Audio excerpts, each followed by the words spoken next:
Copenhagen, historical treasure, capital of Denmark. Okay, I know what you're thinking. Another American comes to Denmark, visits some historical sites, takes a harbor cruise around Copenhagen, takes some video, and now he thinks he's an expert about Denmark. If I was Danish and I was watching this, I'd be thinking another blowhard American has descended on Denmark. But the truth is, instead of me descending on Denmark, Denmark descended upon me.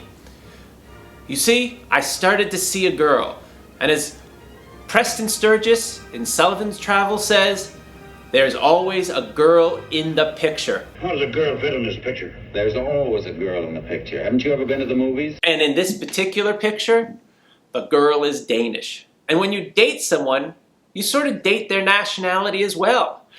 It started innocently enough. For example, when she was having trouble at her office with someone, she says, "I'm gonna park the longboats outside his door." When she didn't understand why I wore clothes to bed.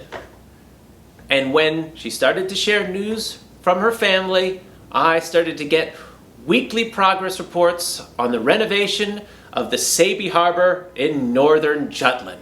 She then introduced me to Danish pastries from Ole and Steen, the Danish bakery. And then open-faced sandwiches with remoulade, a particularly fine Danish condiment. She even made me Danish hot dogs. That also had remoulade, which are nothing like American hot dogs. And boy, do they taste good. And I mean really good. And then came the trip to Denmark. Well, it was really a trip to visit her parents, but her parents, who are Danish, live in Denmark. I suppose if they had moved to Spain, which I hear is a popular retirement destination spot for Danes, I might be making a video about the Basque region and discussing tapas. But they live in Denmark, so we went to Denmark, and I got to see and experience Denmark. We started off in Copenhagen. We toured the city and its sights and learned about the history of Denmark. Then we went to Aarhus, where her mother lives, and saw the old town, where they have buildings that are over 400 years old displayed in an open-air museum, including the 1970s. Why the 70s? Because everyone wants to know what things looked like in the 70s. Then we went to Sæby in northern Jutland, where her father lives, and I got to see some rural areas of Denmark.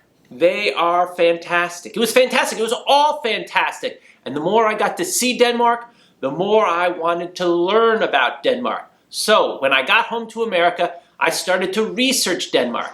I read books about Denmark, its history, culture, and of course the Vikings. And the Vikings were such an important influence throughout world history. And then finally, to be more at ease, when my girlfriend and I go back to Denmark, I started to try to learn Danish. And I mean try. Hi, hi, hi, hvordan går det?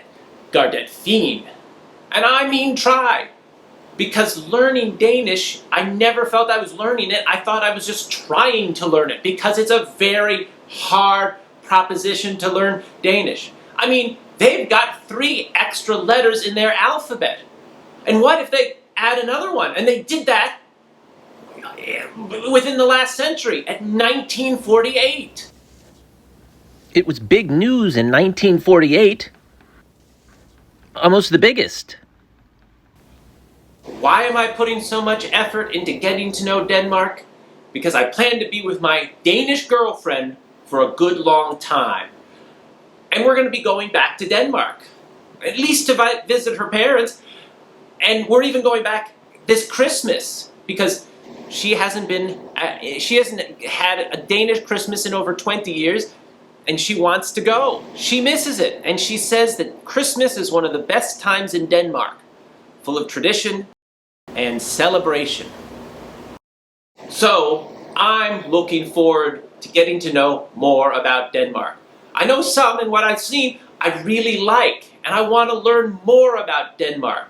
And I am constantly learning about Denmark because my girlfriend is Danish, and therefore I am constantly with a little part of Denmark.